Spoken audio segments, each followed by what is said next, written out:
प्यारे विद्यार्थियों, अगला जो टॉपिक मैं तुहानूं करवा रहा वो है बरतानवी नागरिकों के अधिकार। अधिकार जिमें कि भारत के नागरिकों को भी अधिकार प्राप्त हैं, इसी तरह ही बरतानिया के नागरिकों को भी कुछ अधिकार प्राप्त हैं। वो हेठ लिखे अनुसार हैं। निजी सुतंत्रता का अधिकार। निजी सुतंत्रता का अधिकार जिहड़ा है, निजी सुतंत्रता दे विच तुसीं की खाना पीना है, तुसीं की पहनना है, तुहाडी परसनल लाइफ की है, ये सारा अधिकार जिहड़ा हैगा निजी सुतंत्रता का इंग्लैंड के नागरिकों को प्राप्त है। नैक्सट जिहड़ा पॉइंट है विचार प्रगट करना ते भाषण देने का अधिकार। जिवें भारत विच भी अपने विचार प्रगट असीं कर सकते हाँ अते भाषण देने की सानूं सुतंत्रता है, इसे तरह ही इंग्लैंड के नागरिकों को विचार प्रगट करन अते भाषण देने का अधिकार प्राप्त है। इस तो बाद इंग्लैंड के नागरिकों को कोई भी जलूस जलसा करन अते सभा करन का अधिकार भी प्राप्त है। ये अधिकार भारत विच भी आम लोगों को प्राप्त है जिहड़े भारत के नागरिक हैं। इस तो इलावा इंग्लैंड दे विच प्रैस का अधिकार दिता गया है लोगों को। प्रैस का आज़ादी होंदी है, जिमें मीडिया है, इलैक्ट्रॉनिक मीडिया है, प्रिंट मीडिया है, न्यूज़पेपर है, मैगजीन्स है, ये लोग अपने विचार पेश कर सकते हैं।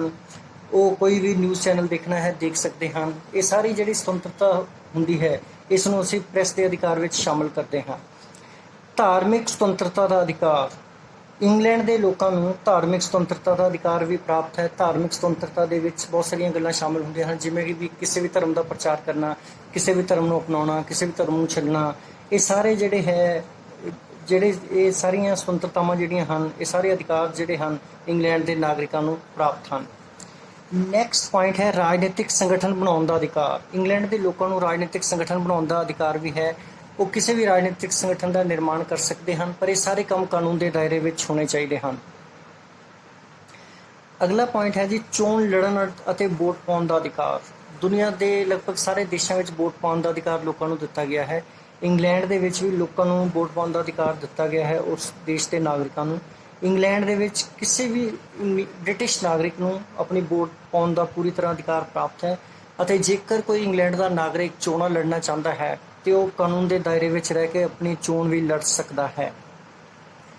नैक्सट जिहड़ा है वो है सरकारी ओहदा प्राप्त करने का अधिकार। इंग्लैंड में कोई भी सरकारी ओहदा जो कोई व्यक्ति प्राप्त करना चाहता है वो कर सकता है, पर इस लिए जरूरी है कि उस योग्यतावां और काबलियत होनी चाहिए है जिहड़ी कि कानून के अनुसार जरूरी है। तो इसलिए ही इंग्लैंड के नागरिक जिहड़े हैं वो कोई भी सरकारी ओहदा प्राप्त करने का अधिकार रखते हैं। अगला पॉइंट है निजी संपत्ति का अधिकार। भारत में भी लोगों को निजी संपत्ति का अधिकार दिता गया है। एक कानून जिहड़ा है कानूनी अधिकार 300A विच शामिल है। इसी तरह ही इंग्लैंड के नागरिकों को निजी संपत्ति करने का अधिकार प्राप्त है। निजी संपत्ति में प्राइवेट जिहड़ी प्रॉपर्टी है वो भी शामिल होंदी है। और इस तो इलावा कोई इंडस्ट्री शुरू करना चाहते हो, कोई जॉब करना शुरू चाहते हो, या कोई किसी तरह का भी निजी जिहड़ा कोई बिजनेस शुरू करना चाहते हो, दुकान खोलना चाहते हो, स्टोर खोलना चाहते हो, ये सारे जिहड़े अधिकार हैं इंग्लैंड के नागरिकों को निजी संपत्ति के अधिकार के अधीन प्राप्त हैं। काम का अधिकार। इंग्लैंड के नागरिकों को कोई भी काम करने का अधिकार प्राप्त है, पर वो काम जिहड़ा है कानून के दायरे में होना चाहिए है और वो कानून के विरुद्ध नहीं होना चाहिए है।